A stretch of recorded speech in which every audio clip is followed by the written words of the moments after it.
Kuasa Orang Muda.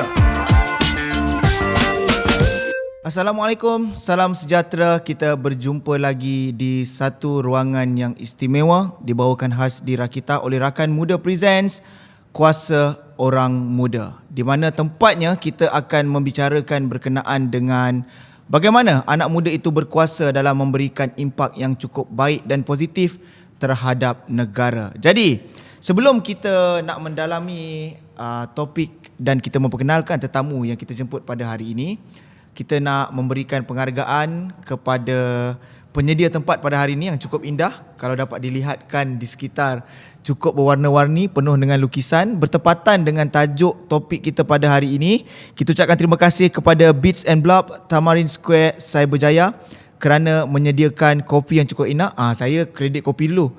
Dan juga tempat yang begitu indah. Dan sememangnya banyak lukisan-lukisan dan menunya juga bertemakan lukisan seperti perkataan canvas ada, perkataan drawing paper ada. Nak tahu apa yang istimewa, datang sendiri ke sini di Tamarin Square, Cyberjaya. Okey, kita nak fokus terhadap topik kita pada hari ini, yang mana melalui pembacaan saya, kita akan berbicara berkenaan dengan GoodKids yang merupakan satu platform yang sememangnya penting untuk membina keyakinan diri melalui kesenian. Dan untuk kita menjelaskan lagi berkenaan dengan topik ini, bersama dengan kita pada hari ini merupakan seorang tetamu yang cukup istimewa. Kita jemput untuk menjelaskan segala-gala kekeliruan dan menjawab setiap butir pertanyaan yang akan saya ajukan selepas ini. Kita ucapkan selamat datang kepada Cik Naaraayini Balasubramaniam. Selamat datang. Hai, terima kasih. Okey. Sebab intro saya. Oh, okey. Okey. Tak, sebab dia gelak. Saya macam, saya serius tadi. Saya dah habis serius, right? Semua orang nampak saya serius kat sini. Tapi saya tak tahu kenapa. Dengan kru-kru semua gelak. Okey, tak apa. Cik, panggilan mesra yang boleh saya gunakan? Boleh panggil Nara je. Nara, Cik Nara. Okey. Cik Nara, melalui pembacaan saya di sini, statistik ada menunjukkan tinjauan Kebangsaan Kesihatan dan Morbiditi NHMS 2023 mendedahkan seramai sejuta atau bersamaan 4.6% penduduk Malaysia berusia lebih 15 tahun mengalami isu kesihatan mental. Dan berkaitan dengan GoodKids, ada misi yang hebat, iaitu menggunakan seni untuk membantu belia. Okey, sebelum kita go in depth kepada topik kita pada hari ini, kita nak tahu serba sedikit latar belakang Cik Nara terlebih dahulu dan bagaimana penglibatan Cik Nara dalam GoodKids ini secara khususnya. Okay. Maybe I start with my family background. Okay. Okay. Both my parents, diorang social workers. So saya memang membesar dalam family yang besar, walaupun saya anak tunggal. Oh, anak tunggal. Anak tunggal. Tapi ibu bapa saya fostered abused and abandoned children for many years. And inspirasi saya untuk buat kerja impact memang saya dapat daripada diorang lah. Ayah saya seorang counselling psychologist. Dia masih practice counselling juga. And mak saya, she's a retired teacher with also a psychology background. So inspirasi untuk buat kerja ni memang berasal daripada ibu bapa saya. Tapi perusahawanan sosial iaitu GoodKids. GoodKids is a social enterprise. GoodKids ditubuhkan oleh 3 orang yang penting. One is my dad. Oh, okay. Dia lah advisor dia yang bagi nama GoodKids sebab dia memang beliau percaya that tak ada budak-budak yang buruk. It's just the upbringing and the people who are bringing them up. So every child is a good kid. Sebab tu kita namakan pertubuhan kami pun GoodKids juga. And my co-founder Kogi. Kogi is my co-founder in GoodKids, and she's also my cousin. Okay. It's a family business. Baru nak cakap. But it's a good business. Okay.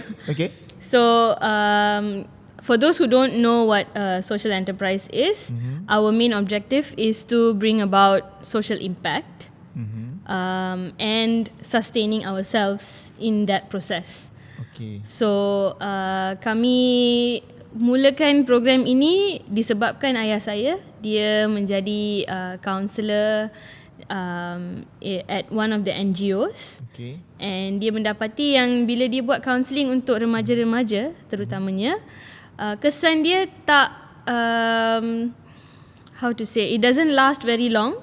Sebab dia orang datang counselling, lepas tu bila dia balik kepada situasi kat rumah, in their community, isu-isu yang mereka mengalami, it comes back. Okay. So kami bincang-bincang, lepas tu we started having drama class with the students. So kita ambil cerita murid-murid tersebut. So whatever happens at home, diorang if they see their parents fighting, or if they see their friends inviting them to go for a smoke, and how they bully, basically situasi-situasi yang murid-murid menghadapi setiap hari, kita compile jadi dia satu sketsa. Okay, situasi-situasi yang negatif, alright. Kita negatif positif tu subjektif kan. Oh, okay. Okay, ni menarik.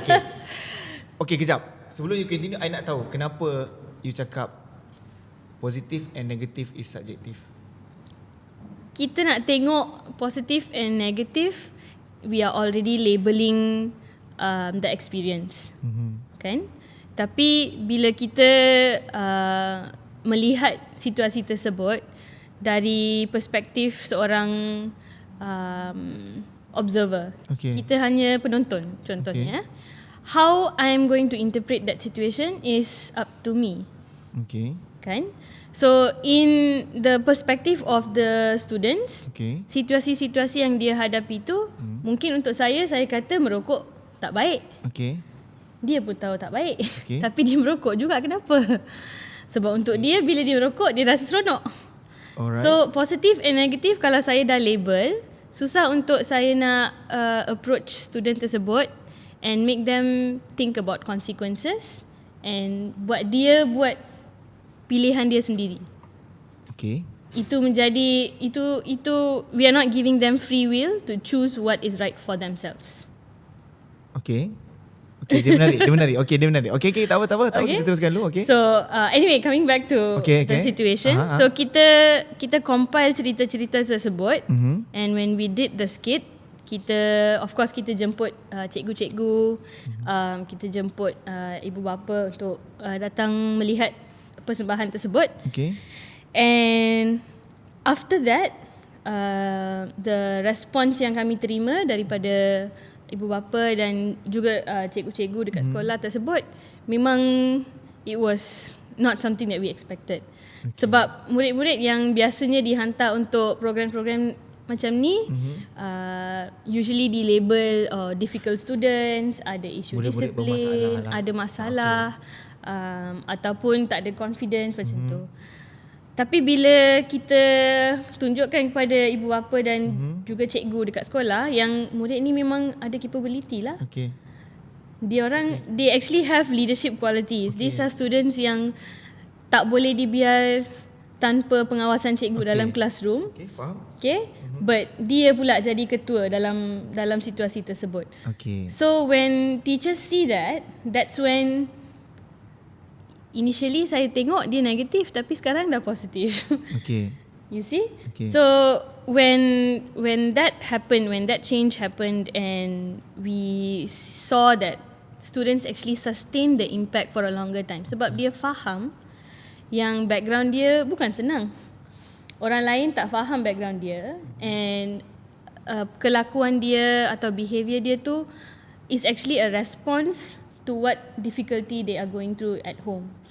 So bila dia faham dari mana dia datang, sebenarnya kenapa dia rasa susah untuk nak berdisiplin, nak baca, nak fokus kepada akademik, sebab they already are fighting so many battles back at home or in their surrounding. Ada budak-budak yang ada budak-budak yang don't have parents and they have to work part time right after school. And kalau kita sebagai adults, orang dewasa pun kalau kita nak buat a few things at the same time, contohnya kita bekerja, lepas tu kita buat masters part time, and we are doing a few different things, kita pun dah stress. Betul. Apa lagi for students kan? But bila kita tengok dari segi akademik, kita hanya tengok what is their result. So when we introduce the art element and let them express how they feel, that's when we saw great change in the students. Okay. And masa tu kita ada idea lah untuk start GoodKids. Faham. Okay. Yeah. Nice story. Dan banyak perkara yang boleh dipersetujui. Okay. Salah satunya macam yang baru saja Cik Nara bagi tahu tadi, bila terlampau banyak perkara yang dibuat dalam masa yang sama menyebabkan kita stres dan tidak menghasilkan kualiti kerja yang baik. Begitu juga apatah lagi student yang sememangnya di zaman itu mereka perlu belajar dan terdidik dengan perkara-perkara yang yang boleh dikatakan sebagai asas dalam mereka memandu kehidupan mereka lah. And cuma saya masih lagi tertarik berkenaan dengan subjektifnya tentang perkara positif dan negatif. Okey, izinkan saya bertanya tentang satu perkara. Yes. Dan saya nak tahu daripada POV Cik Nara. Bukankah untuk setiap mereka yang bersekolah akan dididik tentang perkara asas betul dan salah? Betul? Jadi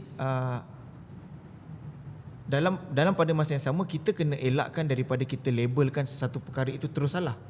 Bagaimana Cik Nara menyesuaikan situasi dan keadaan itu supaya tidak boleh tidak untuk kita mengajar kepada student ni, okay, this is right, this is wrong. But macam apa yang Cik Nara cakap tadi, perkara itu boleh jadi subjektif. Bagaimana tu? I think before we address that, this is something I've been learning recently.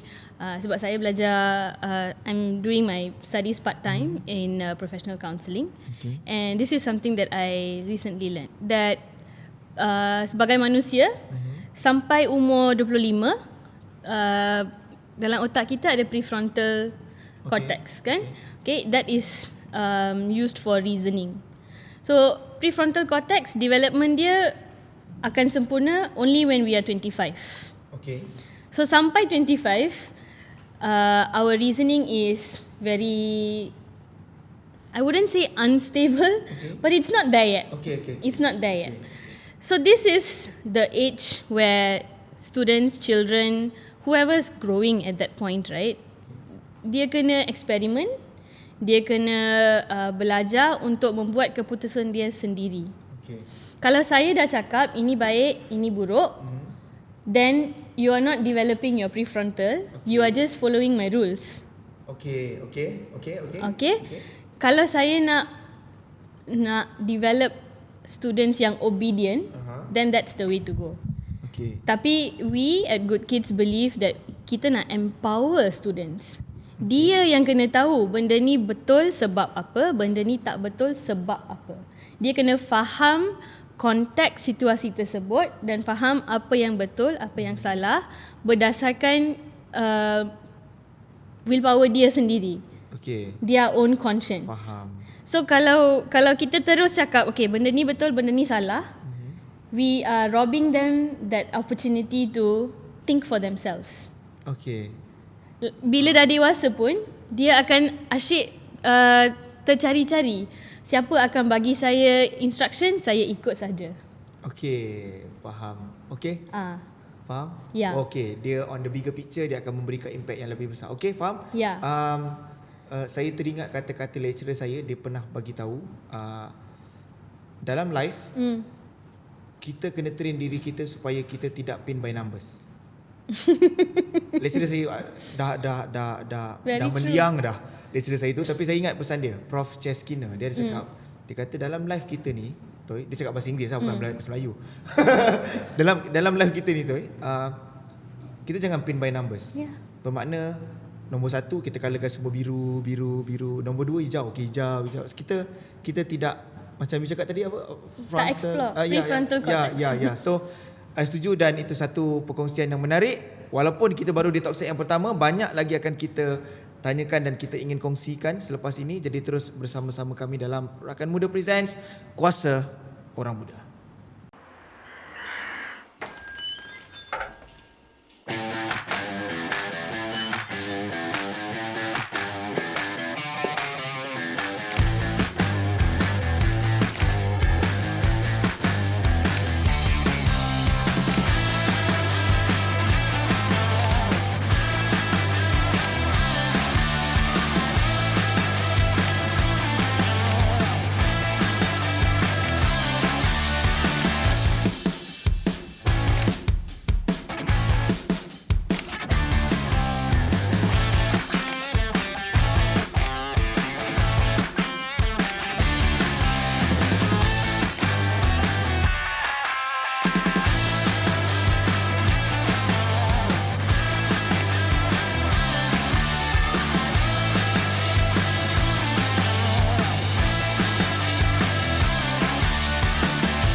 Terima kasih kerana setia bersama dengan kami dan terus menyaksikan Rakan Muda Presents Kuasa Orang Muda sememangnya di channel YouTube rakita.my. Okey, Cik Naaraayini, kita nak bercakap sekarang ni tentang bagaimana berkesan ataupun impaknya seni terhadap golongan khususnya kanak-kanak daripada segi pembinaan jati diri, daripada segi pembinaan disiplin, daripada segi pembinaan keyakinan diri mereka juga, mengikut pengalaman Cik Nara dengan apa yang Cik Nara dah lakukan bersama dengan GoodKids selama ini.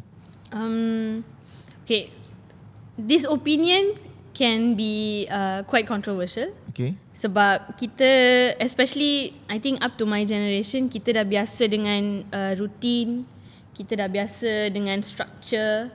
We have a lot of okay, kita kena habis bab ini, kita kena habis syllabus. Dalam sekolah, sistem yang kita belajar pun dah ada banyak structure. Tapi isu tersebut, the objective of learning, dia dah menjadi saya kena dapat A, bukan saya nak belajar. Saya kena nombor satu. Saya kena nombor satu. Kalau saya tak nombor satu, something wrong with me. So itu dijadikan mode untuk kebanyakan pelajar. And what happens kalau ada pelajar yang dia memang dah ada setback dalam either at home or in their surrounding, ataupun dia sendiri ada learning disabilities. So when that happens, dia orang tak boleh fit in dalam structure tersebut, and they get left behind. Okay. But with arts, bila kita incorporate seni dalam pembelajaran dia, dalam aktiviti dia, itu menjadi satu aspek dalam hidup dia yang dia boleh express diri dia the way they feel like it. Okay. Sebab itu kalau artis, kita tahu berlambat sangat ada artis. Tak ada dua artis yang exactly the same. Sama, betul. And that is what we love about artists, whether it's musician ke, dancer ke, actors, directors, seni lukis. Setiap orang ada keunikan dia punya distinctive style. Because dia diberi freedom, diberi kebebasan untuk explore apa yang dia suka. Okay. So dalam elemen art, itulah keistimewaan bila kita gunakan seni itu dalam hidup seorang murid ataupun kanak-kanak terutamanya, they get to be themselves. Okay. So when you give them that space for them to explore, for them to express, and there is no judgment in the art that they make. Okay. Kita tak boleh kata flower kena macam ni juga. Okay. Kenapa diameter dia kurang daripada 5 sama je kelopak dia. So there's less restrictions. Okay. Maksudnya saya sendiri, kalau saya murid lah, saya dapat lukis apa yang saya rasa. Okay. So when there is freedom there, which means I feel happy. Saya sebenarnya rasa relax sebab whatever I had pent up in my mind, apa yang saya I had to fold and fit into the structure, sekarang saya tak ada structure. Saya boleh bebas. So bila ada space macam itu, that's when kita boleh develop creativity, passion. Bila murid-murid ada passion, dia akan, kita tak payah suruh dia sit down and practice your art, dia sendiri akan buat. So when your motivation comes from inside, and whatever you do is giving you joy, then I don't have to come and tell the kid, hey, why aren't you doing well? Dia sendiri akan tanya, saya sebenarnya nak bacalah buku ni, boleh tak beli untuk saya? That's when you know that child really wants to study, really wants to learn. Dia memang nak explore benda tu. So if we can give that space for every child, mana ada competition first or last. Semua akan flourish in their own aspect. Betul. So that's the idea behind what we believe in GoodKids. Kita nak bagi that space for children to be themselves, without judgment. Alright. Saya terfikir satu persoalan. Untuk tahap umur mereka, I mean, kalau lah kata let's say, berapa majority GoodKids berumur? We usually teenagers, secondary school. But sekarang kita juga buka untuk primary at an orang asli school. Sebab kita rasa they need it before they go into secondary. Most of them is students, right? Students. Semua students. Kita bercakap 12 years and above lah. Macam tadi Cik Nara ada terangkan bagaimana dengan seni membebaskan mereka untuk berekspresi, untuk menonjolkan kemahiran mereka, kemahuan mereka, apa yang mereka rasa. Tapi apa medium ataupun alternatif yang digunakan oleh Cik Nara dan juga tim untuk mengawal mereka. You know, kita memberikan mereka kebebasan, tapi perlu ada kawalan, still dalam kawalan, right? So apa medium yang you gunakan ataupun apa alternatifnya, apa caranya, apa metodnya untuk aku boleh bagi kau bebas, but dia harus ada kawalan juga. Dia ada boundaries. Yes, boundaries tu. So simple story. This is something that happened in my life. Every week my dad dia akan bawa saya dengan foster sibling saya semua pergi swimming. That was fun. Kita memang tunggu-tunggu bila kita nak pergi swimming. But the conditions were kita kena habis homework. And kalau ada complaints from macam sekolah ke apa, then kalau tak valid, kenapa we misbehave or kelakuan kita tak ada how to say reasoning yang munasabah, then of course cannot go lah. So same thing applies for this. Because they enjoy the art so much, kita basic rules dalam kelas GoodKids, kita ada 3 rules. Rule pertama, kita kena respect. Respect meaning in every sense. Kawan-kawan kita, cikgu kita, benda yang kita guna, whether it's colour pencils ke, bucket drums ke, sebab ada juga murid yang dia akan ambil drumstick, letak sini lah, nak letak kaki lah. So all of that happens, memang happens. But if anything within the context of respect, you kena follow. First thing, respect. Number 2, you kena listen. Siapa cakap pun kita kena dengar. Dengar macam ni, kalau dia macam and then dia bisik-bisik macam tu, so that's not listening, sebab you're not giving your attention. And the third most important rule is make mistakes. If you don't make mistakes, kalau saya tak berani buat silap, how can I learn something new? So bermakna adakah rules ketiga tu, which is make mistake, you memberitahu kepada mereka yang jangan takut untuk buat salah. Buat je. Buat. Tapi itu pun ada dia punya disclaimer. Kita buat salah, kita buat silap supaya kita boleh belajar, bukan untuk kita repeat. Sebab memang ada student yang akan ada rebuttal dia. Dia memang akan tanya. Ada juga. Okay, we do have the most cheekiest students in our classes, and they will ask us this question. But they are asking because they feel free enough, right? So we welcome that. Great that you feel cheeky and naughty and all of that. But masa kelas, masa kita nak belajar tentang drums, kita fokus drums. Kalau you memang tak boleh tahan lawak, sometimes kita bagi dia orang 5 minit. Korang gelak lah. Let them express it out. Sometimes when we give that space, baru-baru kita dapat, kita dikongkong sekian lama kan. Lepas tu ada satu space yang kita ni boleh jadi free. Physically kita ada banyak energy, especially for kids.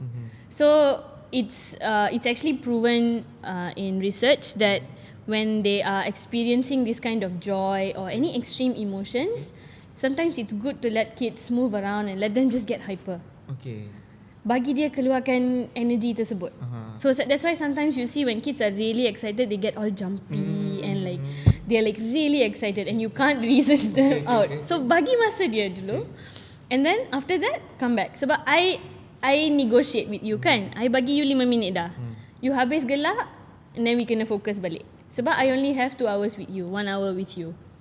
Nice. So the terms and conditions ni is not like, it's not hard set rules. I need to give them negotiation space, and I also need to know that at any point I am still the adult in the class. I cannot just ikut je lah apa murid-murid cakap. Saya ikut je. That's not what I think I address what you are asking kan? Ya, betul. Okay, secara tak langsung kita mengajar mereka berkenaan dengan give and take, right? Okay, good point. I suka berbual tentang perkara ini dan okay, kita ambil satu soalan ini berkenaan dengan berdasarkan pengalaman yang telah pun dilalui dengan ramai peserta, students, murid, murid dalam program ini.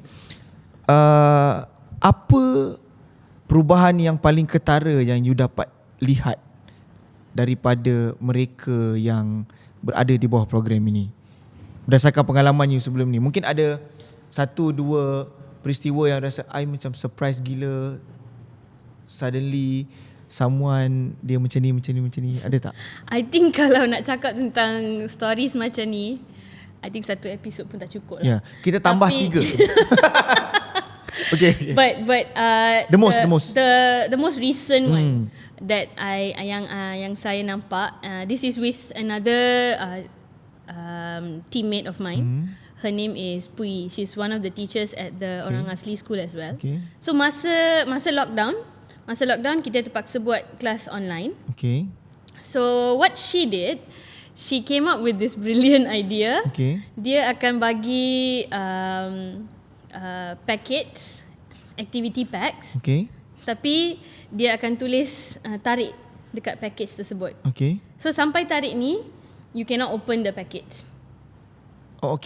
So let's say you are a student in my class. Saya tulis 25 November. Tapi saya akan hantar maybe 2 weeks ahead or 3 weeks ahead. Tapi tak boleh buka lagi. Tak boleh buka lagi sampai tarikh tu. Sebab tarikh tu kita ada kelas, masa tu kita guna aktiviti tersebut. Oh, I see. Okay.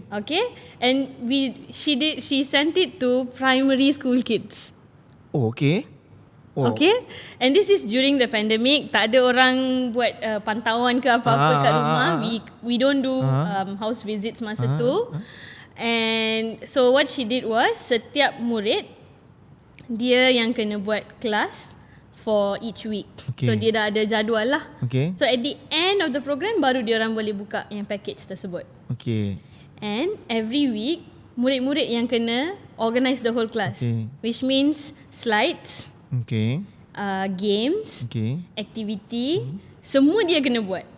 This they were I think 10 years old, 11 years old masa tu. Right. Yeah.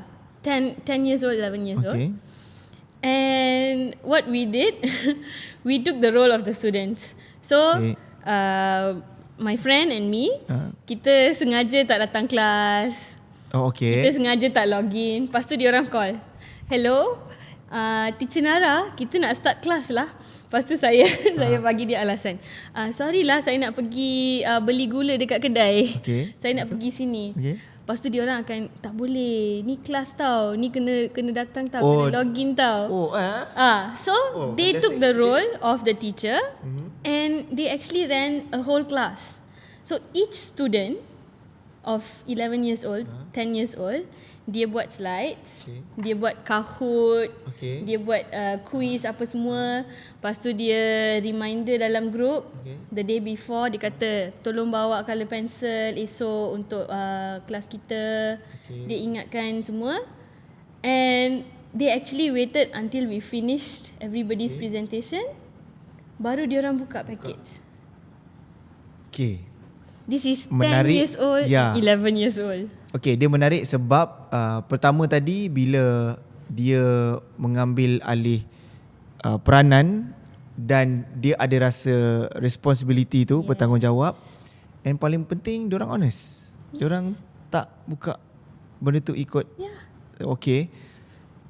Okay, nice. Wow.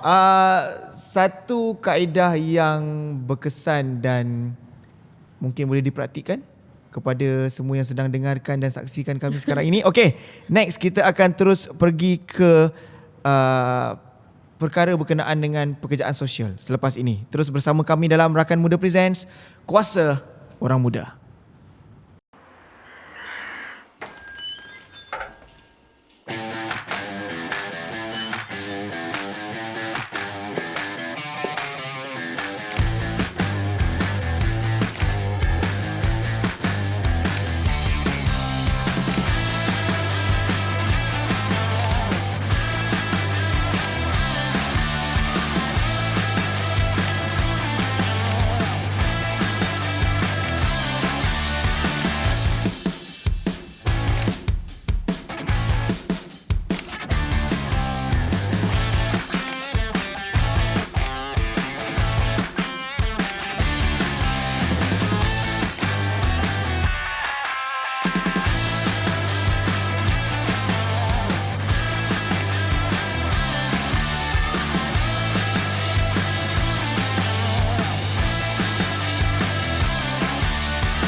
Rakan Muda Presents Kuasa Orang Muda bersama saya di sini masih lagi Atul Tauhid dan juga Cik Nara.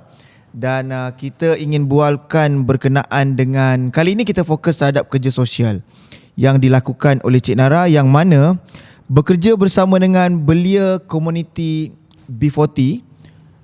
Seperti apa yang dianjurkan dalam program under GoodKids, dia sememangnya satu perkara yang mencabar. Dan kalau mengikutkan data di sini dari Khazanah Research Institute, hampir 20% daripada belia B40 mengalami masalah akses kepada pendidikan berkualiti, dan ini memberi impak kepada kesihatan mental mereka. Dan begitulah GoodKids berperanan untuk kepada belia B40 yang mengalami kekangan untuk mendapatkan pendidikan yang berkualiti. Mungkin kesannya berbeza dengan mereka yang mendapat pendidikan yang lebih teratur, lebih sistematik. Jadi cabaran-cabaran untuk bekerja dengan golongan ini bagaimana, Cik Nara, setakat ini? Sebab kalau kita lihat kan, sudah pasti cara pergaulannya berbeza, cara pendekatannya akan berbeza, dan boleh dikatakan berbeza berbanding pelajar-pelajar yang mendapat pendidikan yang lebih proper. Access to pendidikan lah. Yeah. Okay, so the tough part is actually bridging that gap. Okay. Right? And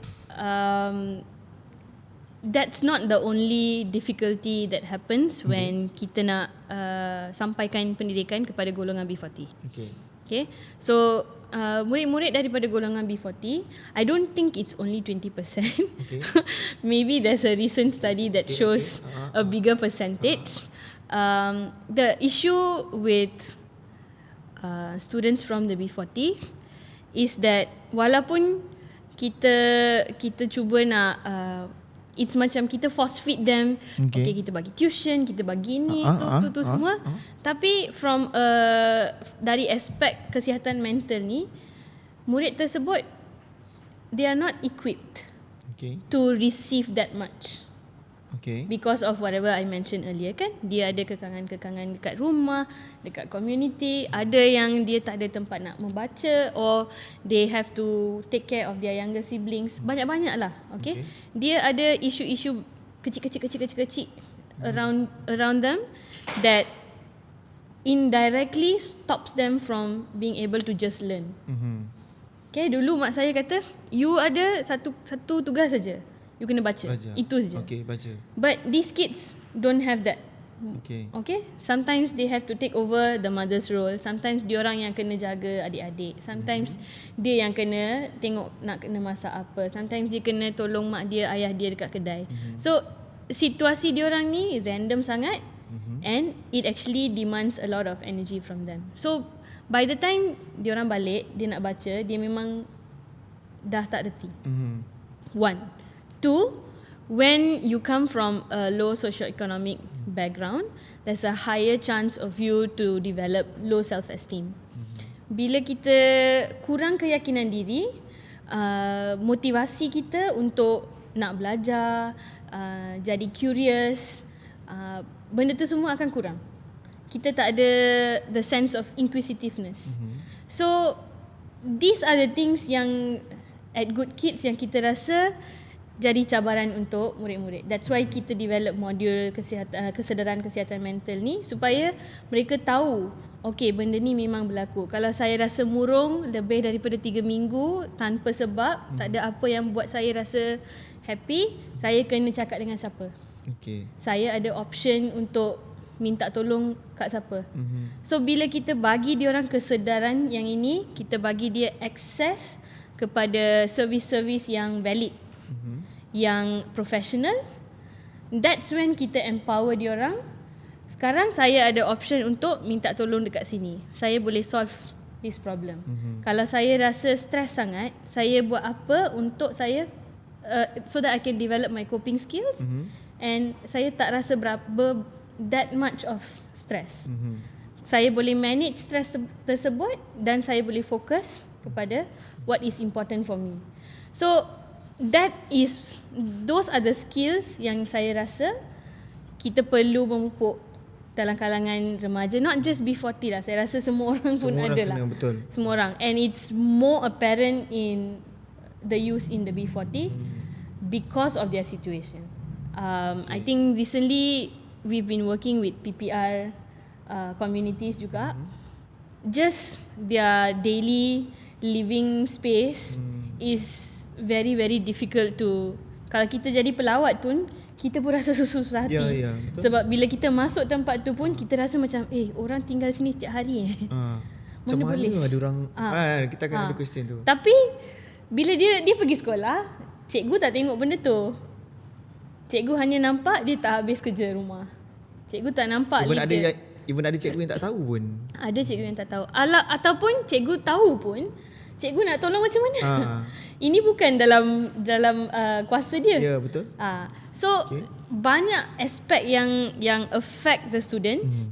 And sebagai ibu bapa, sebagai golongan guru, sebagai even people in the community, kita yang kena tahu, murid yang kita judge ni, dia mungkin ada story yang kita tak tahu. That's the first step. Before kita nak judge dia dah drop out ke, dia tak belajar ke, dia tak pandai ke, that's the first thing that you need to know. There's always a story that we don't know. And how can we be of support to them so that they can help themselves? Bukan saya bagi duit, saya tolong dia. Kita nak empower dia macam mana? Bagi duit tak membantu pun sebenarnya. Ya, hari ni you bagi duit, esok macam mana? Ya, betul. So kita nak dia sendiri ada how to say, the skills to make themselves feel better.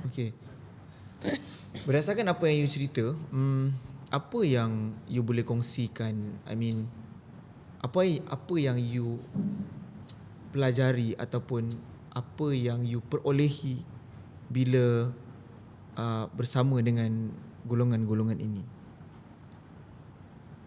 As in, kenapa saya buat kerja ni? I mean, What I get. bila you dah bersama macam you cakap tadi, turun ke tempat tinggal mereka, tahu komuniti mereka, masyarakat sekeliling mereka bagaimana. So cabaran tugasan tu satu, but in the same time mesti ada sesuatu yang you perolehi bila you tengok ni. Okay, sebenarnya daripada kesahan mereka ni, kita boleh tolong mereka melalui apa. You know, yang the most benda yang you learn bila you bekerja bersama dengan golongan ini?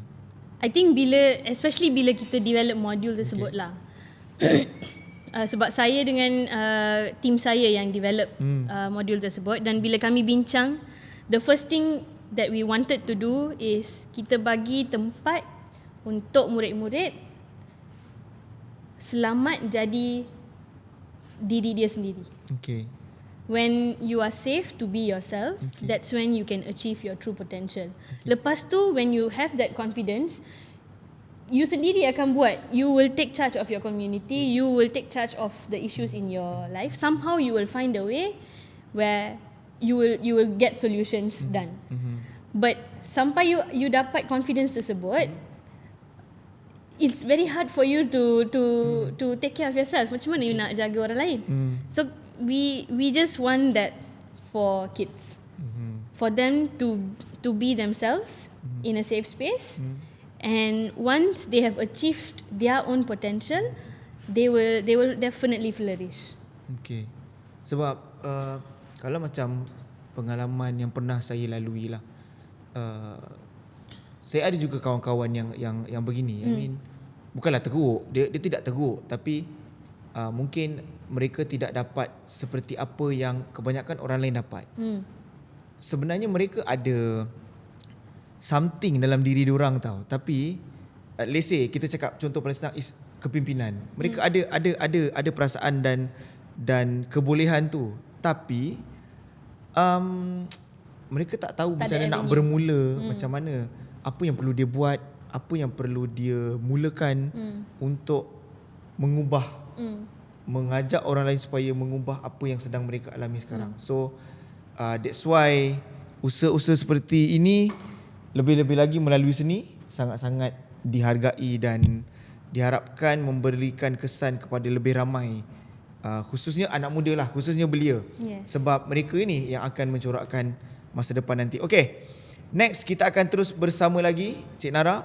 Kita akan berkongsi lagi pelbagai perkara, khususnya apa yang sudah pun dilakukan oleh Cik Nara dan juga rakan-rakannya. Bukan rakan-rakan, tapi family lah sebenarnya kan, dalam GoodKids. Terus bersama kami dalam Rakan Muda Presents Kuasa Orang Muda.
Rakan Muda Presents Kuasa Orang Muda. Masih lagi saya Atul Tauhid bersama dengan Cik Nara, yang mana sedang kongsikan berkenaan bagaimana berkesannya apabila satu peluang itu diberikan kepada anak-anak muda, khususnya golongan B40, untuk mereka meningkatkan keyakinan dan juga kebolehan mereka membuat keputusan.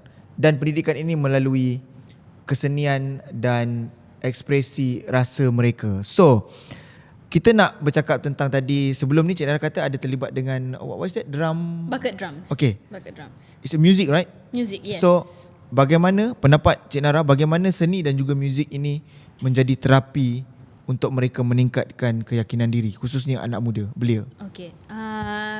Saya selain daripada GoodKids, saya juga ajar muzik untuk pesakit-pesakit mental dan old folks.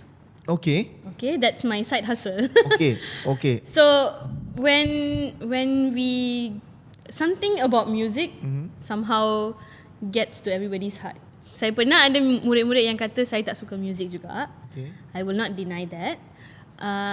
But everybody always has a part to play in whatever activities that we do. And something about rhythm that is repetitive actually makes you focus a lot better. Kalau if you have been in school macam ni, kalau tengok orang yang murid-murid yang anxious, kalau dia macam dia ada macam either they need like a fidget spinner ke or they need something or they will keep doing this. Okay. So this is something about music and rhythm that actually keeps you focused, ground. It helps you managing your anxiety as well. Okay. But in the case of our students, sebab kita guna bucket drums, is basically it's less intimidating. Okay. Kalau saya letak piano ataupun gitar ataupun violin, diorang nak sentuh pun dia takut. And the core of our program, kita tak nak student takut. Okay. So bila kita bawa benda-benda recycle, benda-benda kita semula, kalau dia pecah pun taklah sakit sangat. Ya, betul. Lepas tu, can you imagine you are 15 years old, 16 years old, kamu masuk kelas je, cikgu kata okay, ini baldi-baldi, korang boleh buat apa juga. Saya tak bagi kamu rules, kamu boleh bising, kamu boleh buat apa-apa juga. Imagine dengan baldi tu. Okay, imagine how much sound you will create. Okay. And it won't last more than 20 minutes. Okay. Actually dah 10 minit pun dia orang macam dah letih dah. Cikgu, next what are we doing? Okay. Sama letih ataupun boring ah? Dah letih bukan, it's not just that, dia excited. Excited tu that much je. Okay. Tapi the thing is, the reality is dia tak ada masa untuk excited. Okay. Tak ada siapa bagi dia ruang tersebut. So when we allow them to do music, when we allow them to express themselves in a way where they can explore. Okay. Kita guna paint buckets lah, yang baldi cat yang besar-besar tu. That one bucket you can come up with like 6-7 sounds. Betul. There's so many different ways that you can come up with. Kadang-kadang murid-murid ada cara yang lebih menarik daripada yang saya tahu. Saya pula belajar daripada dia orang. And some of them are amazing drummers.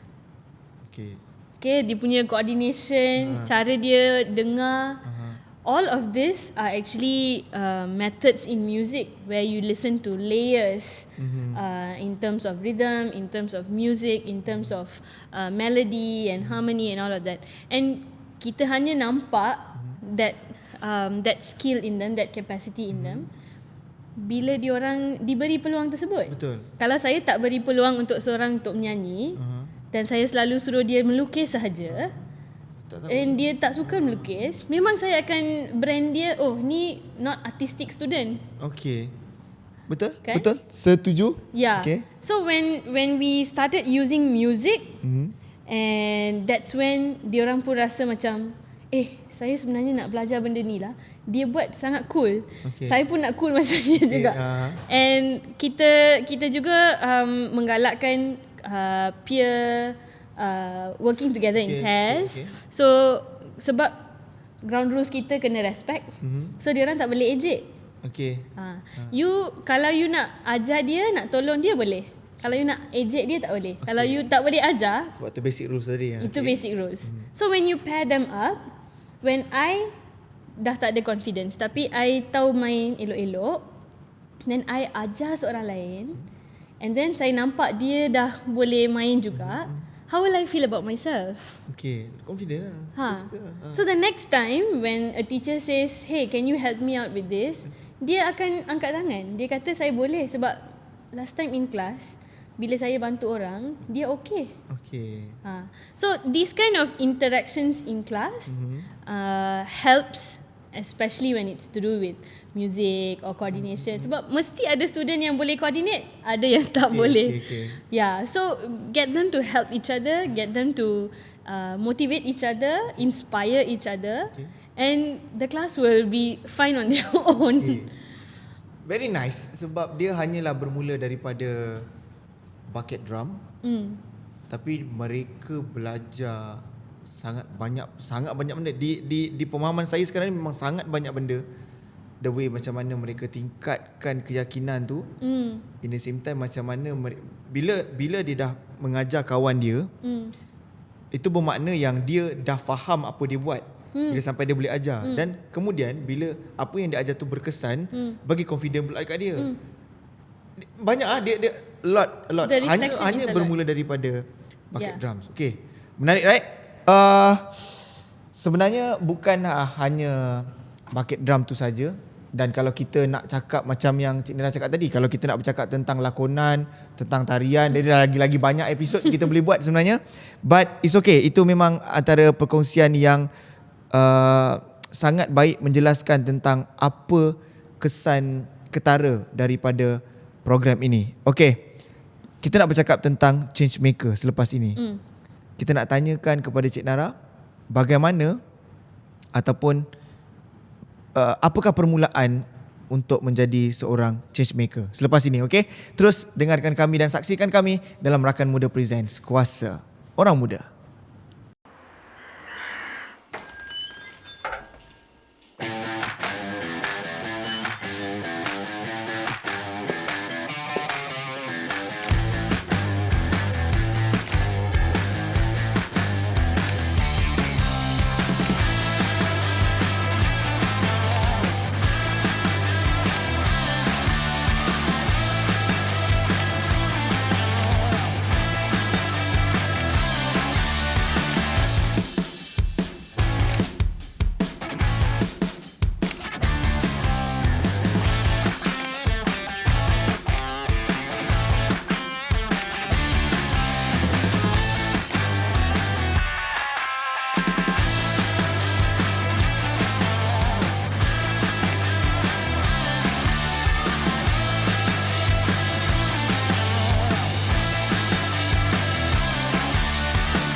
Baik, terima kasih kerana terus setia menyaksikan dan mendengarkan kami di Rakan Muda Presents Kuasa Orang Muda. Betul seperti apa yang Cik Nira cakap, sepatutnya dia tak patut jadi sependek ini. Sesi ni saya rasa banyak lagi sebenarnya boleh diuraikan, tapi kita cuba untuk kompreskan mengikut masa yang bersesuaian supaya kita pun tak nak terlampau drag. Takut nanti orang bosan mendengarkannya. Tapi kita nak cakap sekarang ni berkenaan dengan change maker. Sebagai orang yang dah berpengalaman, you dan juga your family, and my team. And your team. Okay, lupa kredit, sorry. Your team. Apa sebenarnya perkara-perkara yang perlu ada untuk you start menjadi seorang change maker? Empathy. Short word, one word, but big means. Kalau saya tengok seseorang tu mengalami sesuatu kesusahan, and saya boleh bayangkan diri saya dalam situasi dia, and saya tahu benda tu bukan senang. Itu empathy. Okay. So when I see that, I want to make a change. That's the logic behind it. And I think everybody has that. Setiap orang memang ada empathy tersebut. Sebab tu ada orang yang mungkin they feed the cats, ada orang yang they do different things for different people sebab they understand what it is like to face that challenge. And that is basically what a change maker is. Tapi untuk membuat satu perubahan tu bukan satu benda yang senang. Mudah. Yes. So sebagaimana perlu ada, orang kata bahasa mudah, ada starter pack lah untuk kita jadi seorang change maker. Empathy is a big word dan ada makna yang cukup besar, macam you explain tadi. Okay.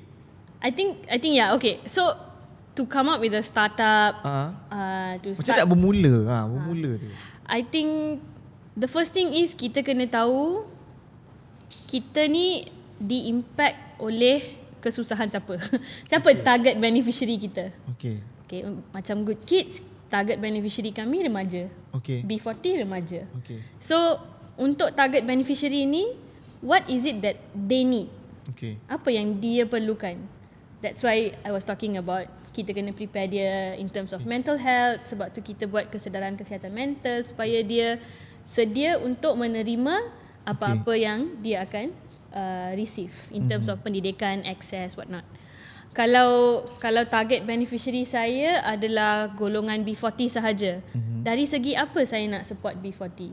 So kita nak bantu orang, kita nak membuat impact ni bukan sekadar saya bagi solusi.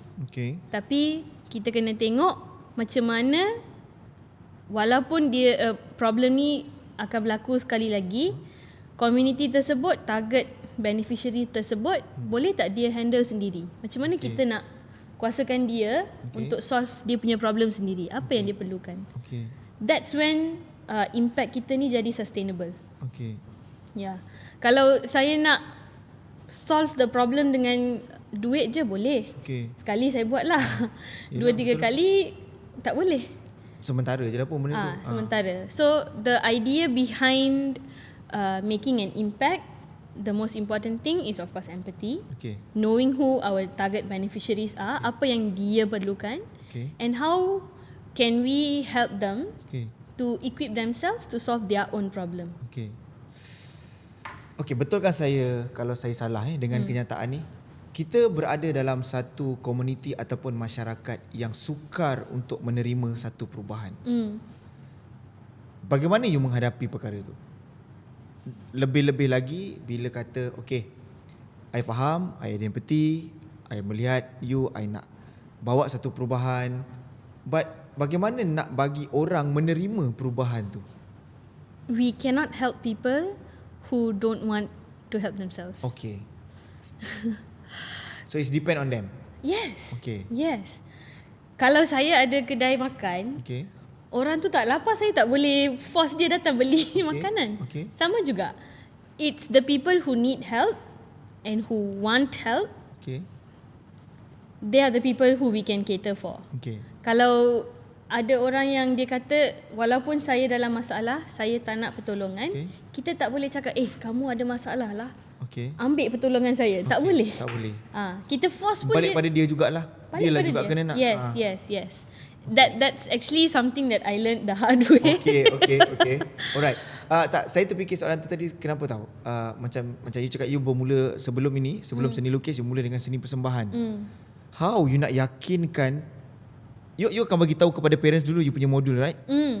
So macam you nak yakinkan kita nak buat perubahan ni dan medium kita adalah seni persembahan.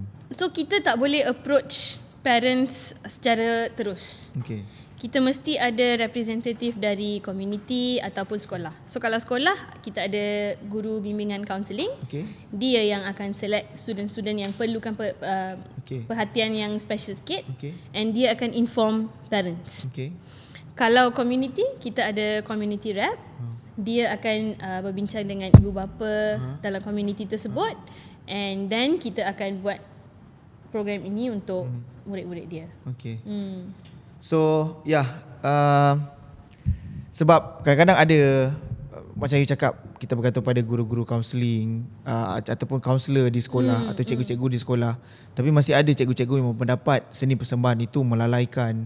Seni persembahan itu adalah satu kaki selangkah ke neraka, something like that. But diharapkan dengan penjelasan dan perkongsian ini dapat lebih membuka fikiran bagaimana. I think sekarang dia more open lah. Hopefully, I tak tahu, mungkin itu sama I. Ini adalah cerita personal tapi mungkin apapun kita mengharapkan lebih terbuka minda seperti apa yang Cik Nak bagi tahu, dan semoga penjelasan ini dapat memberikan satu penjelasan yang lebih jelas bagaimana seni persembahan itu boleh memberikan impak yang cukup baik khususnya kepada para belia. Last but not least, mungkin ada pesanan dan mungkin ada harapan daripada Cik Nara berdasarkan apa yang Cik Nara sedang lakukan dan juga kepada para belia di luar sana. Dipersilakan. However difficult it is, betapa susah pun, kita kena tahu yang kadang-kadang kita perlukan pertolongan orang. Kita perlu cari orang yang boleh bantu kita secara profesional. If we are going through anything in terms of mental health, kita tak pasti apa yang kita rasa, please speak to someone. Counselor, cikgu, orang yang kita percaya, tolong bincang dengan dia dan minta pertolongan. You are not alone. None of us are alone. Yeah. You'll never walk alone. Betul kan? Betul lah kan? Kita kena pegang benda tu. Itu bukan pasal bola. Kita tengah cakap pasal live sekarang ni. Okay, apa pun. Thank you Cik Nara. Thank you, kerana Atoy. sudi bersama dengan kami untuk Rakan Muda Presents Kuasa Orang Muda. Dan semoga segala penjelasan dan perkongsian ini dapat diambil sebagai satu panduan ataupun ada satu maklumat yang cukup baik untuk kita meningkatkan lagi pencapaian, kualiti dan mutu anak-anak muda di luar sana. Kalau kata ada orang nak dapatkan apa-apa informasi, boleh contact di mana? Yes, www.goodkids.com.my, or we are also on Instagram, GoodKids Malaysia. You can always text us there, or you can visit our website. Alright. Last but not least, kita jangan penat buat apa yang kita minat, sebab apa yang kita minat, kita takkan buat dengan perasaan penat. Terima kasih banyak-banyak. Kita jumpa lagi di episod akan datang. Rakan Muda Presents Kuasa Orang Muda. See you on the next episode. Assalamualaikum, salam sejahtera, bye-bye.